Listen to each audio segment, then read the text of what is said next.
only done like 4 and they're already getting hard. Whew. It really gets your side butt like really good.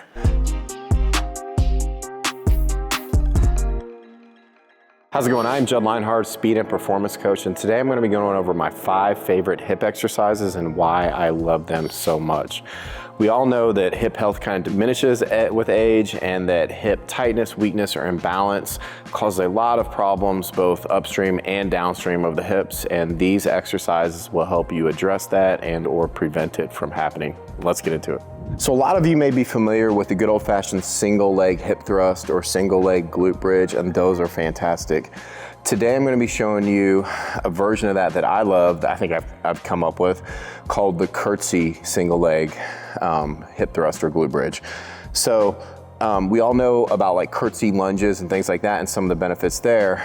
I'm going to show you why adding this little twist to the movement is really going to help out. So we're going to start like we would a normal single leg hip thrust, but we're gonna have 1 foot elevated on a small box. So your shoulder blades are gonna go here just like before.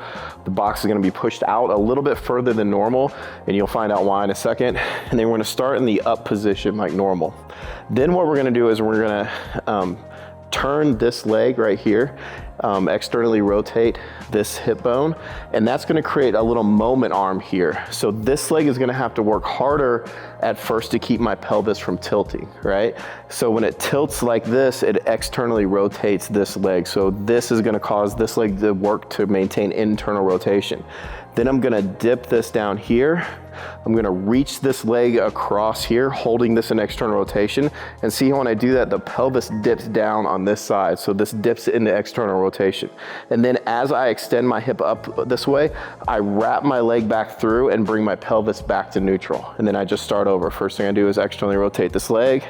I tuck it way under here, go down low. So this is flexed in external rotation, and then I pull it back into a neutral position on the way up.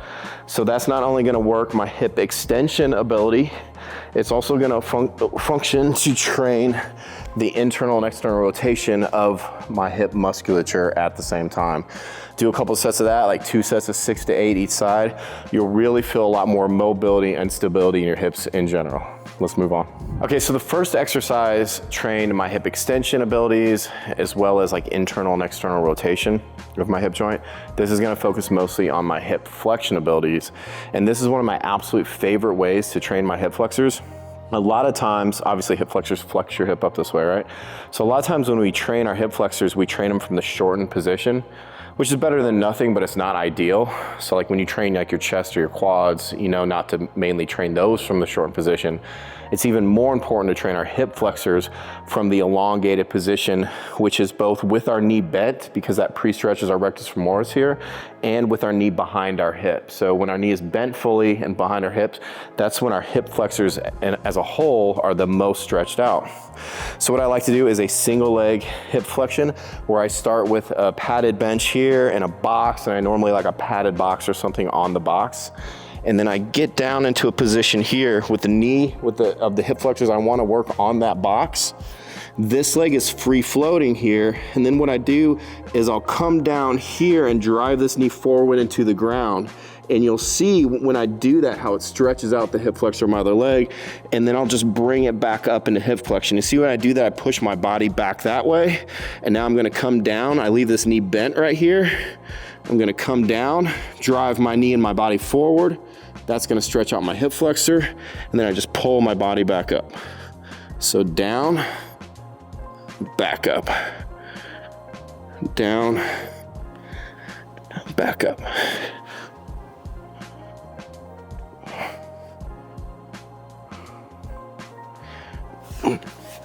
One of my very favorite ways to train my hip flexor. I'm already feeling it. Let's move on to the next exercise. So far we've gone over 2 exercises for your hips, one more for your hip extension abilities and internal and external rotation. Then we went over from training your hip flexors from a stretched position. The third one is also for your hip flexors, and it's another hip flexor movement that I like. And the cool thing about this is it applies contralateral tension. So there's tension here and then tension here that we're pushing on our knee at the same time. So what you're gonna do is take that same bench, take a fairly heavy dumbbell, one that you know isn't gonna move around on you very much, kind of taking a chance here with this one. But you're gonna have your leg kind of away from you, so your leg is bent, but it's probably not too close. The closer your foot is here, the harder it's gonna make the movement, especially on your rectus femoris muscle, and if it's too close, you might feel some knee pain. So usually you move the dumbbell a little further away so your quads are more contracted, and then you're gonna feel it more in your upper thigh area here where your hip flexors are. So what you're gonna do there, you're gonna secure one foot under that heavy dumbbell, keep your abs contracted the entire time and start backwards. And then you're gonna put pressure on this hand here and then push on it to come up this way. That's gonna help a little bit, believe it, at the bottom. So sometimes if our arms are back here, it's a little too much tension on a lower back. Pressing on this knee right here is gonna encourage your abs to stay flexed the whole time and protect your lower back. So if we're here, some people feel that and a discomfort in their lower back. So hands here, keep this leg bent, come back until you feel a good stretch in this hip flexor. You're gonna try to pull yourself up using this hip flexor while you push on this knee.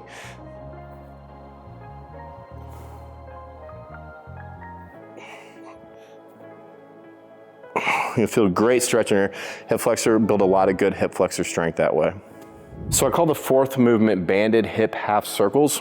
And the purpose of this movement is to work all of the muscles on the outside of my hip complex. So starting with my TFL, and then moving on to like my medial glute, the posterior fibers of my medial glute, and even getting my glute max a little bit. And then I'll show you a trick when you come through the whole movement. If you grab the band just right with your toe, you can also get your adductors a lot in the same movement.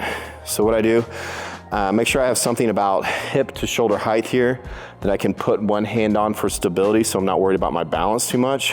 I take a thin band and I just step on it with both feet so it runs through pretty much the middle of my feet. I pull up on the middle and then I cinch the band about halfway down. The further down you cinch the band, the more tension you're gonna have in the band. Then I keep a straight leg with a soft knee here, really focusing on using this leg when I do these, okay? And then what I do is from here, I pretend like I'm painting a half circle here. So a lot of people just tend to come just straight back, but I come forward first, and that's really gonna help me get my TFL here. And then I sweep a big circle with my leg far behind my hip here. And when I go behind my hip, I even feel this medial glute working, and I can feel the adductors on this back leg working. And then I come back in a wide circle, like I'm painting a wide circle on the ground, trying to keep constant tension on that band. And then see how I go down into like quarter squat position as I do the movement, and then come back up to a straight leg, keeping a soft knee on the way up. Get your entire hip complex here. I'm gonna show you a version of this you can do with a booty band as well.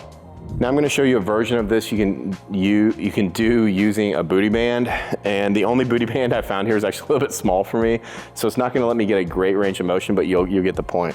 So I put this slightly above my knee joint here, and the key when you're doing these is to really focus on the non-moving leg, not letting the knee move in that semicircle, pull your knee inside.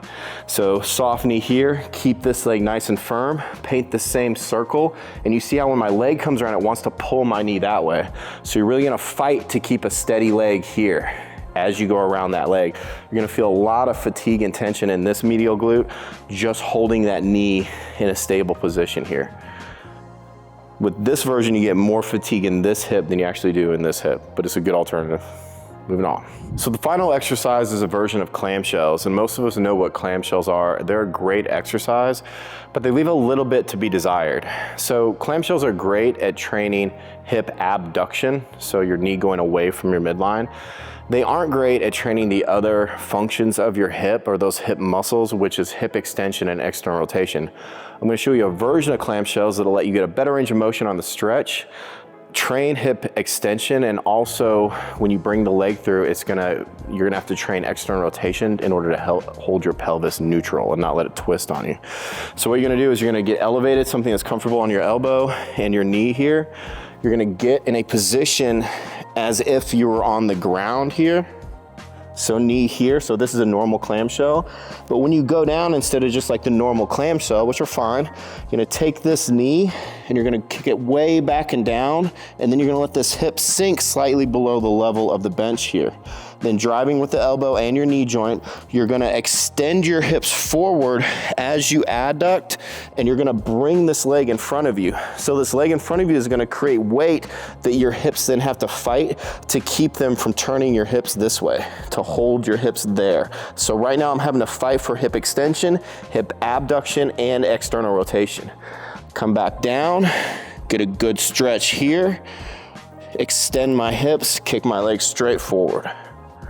Much more difficult than a normal clamshell, but you get a lot of good work in that hip joint there.